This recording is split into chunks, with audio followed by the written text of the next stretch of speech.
मैं भारतवर्ष का अमित सम्मान करती हूँ, इसकी चांदी मिट्टी का ही गुणगान करती हूँ। मुझे चिंता नहीं है स्वर्ग जाकर मोक्ष पाने की, तिरंगा हो कफन मेरा यही अरमान रखती हूँ।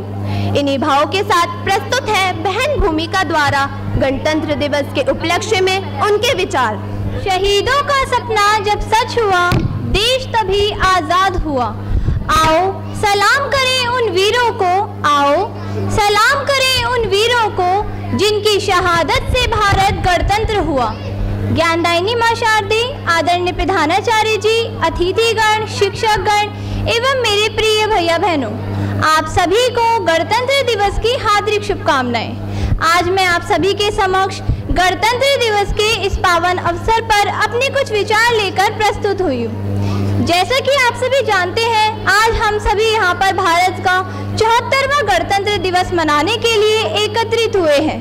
गणतंत्र का अर्थ है देश में रहने वाले लोगों की सर्वोच्च शक्ति और सही दिशा में देश के नेतृत्व के लिए राजनीतिक नेता के रूप में अपने प्रतिनिधि को चुनने के लिए जनता का अधिकार। इसलिए भारत एक गणतंत्र देश है जहां आम जनता अपना प्रतिनिधि प्रधानमंत्री के रूप में चुनती है। अनगिनत वीर सपूतों ने अपनी कुर्बानी के बाद भारत मां को 15 अगस्त सन 1947 को आजाद कराया, लेकिन उस समय भारत के पास अपना कोई संविधान नहीं था। उस समय डॉक्टर भीमराव अंबेडकर की अध्यक्षता वाली एक समिति ने 26 जनवरी सन 1949 को भारतीय संविधान का एक रूप पारित किया, जिसे 26 जनवरी सन 1950 को आधिकारिक रूप से लागू किया गया। स्वतंत्रता संग्राम के इतिहास में 26 जनवरी सन 1950 का अपना विशेष महत्व है। कई वीर जवानों के बलिदान के कारण आज हम सभी देशवासी स्वतंत्र रूप से जी रहे हैं। हम सभी स्वतंत्र रूप से अपने मौलिक अधिकारों का प्रयोग भी कर रहे हैं। गणतंत्र दिवस प्रत्येक भारतीय नागरिक द्वारा बड़े ही उत्साह के साथ मनाया जाता है। इस दिन स्कूलों में सांस्कृतिक कार्यक्रमों का आयोजन भी किया जाता है। स्वतंत्रता संग्राम गणतंत्र दिवस प्रत्येक भारतीय नागरिक का अभिमान है। गणतंत्र दिवस एक पर्व नहीं बल्कि गौरव और सम्मान की बात है। भारतीय संविधान एक लिखित संविधान है जिसे बनाने में 2 साल 11 महीने और 18 दिन का समय लगा था। भारत के संविधान में 395 अनुच्छेद और 8 अनुसूचियां शामिल हैं।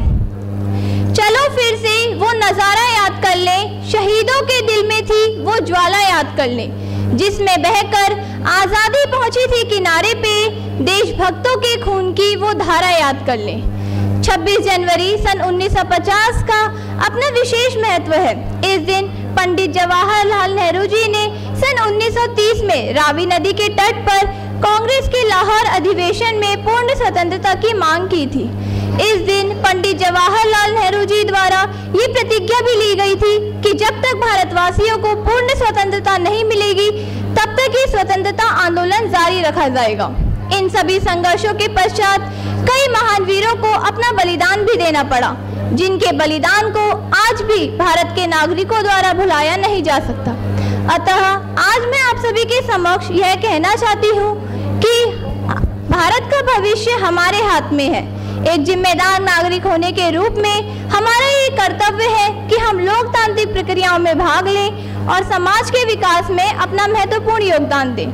अब मैं अपनी वाणी को विराम देते हुए बस यही कहना चाहती हूँ कि मुझे ना तन चाहिए ना धन चाहिए, बस अमन से भरा ये वतन चाहिए। जब तक जिंदा रहूं इस मातृभूमि के लिए और जब मरूं तो तिरंगा कफन चाहिए, तिरंगा कफन चाहिए। धन्यवाद। जय हिंद, जय भारत।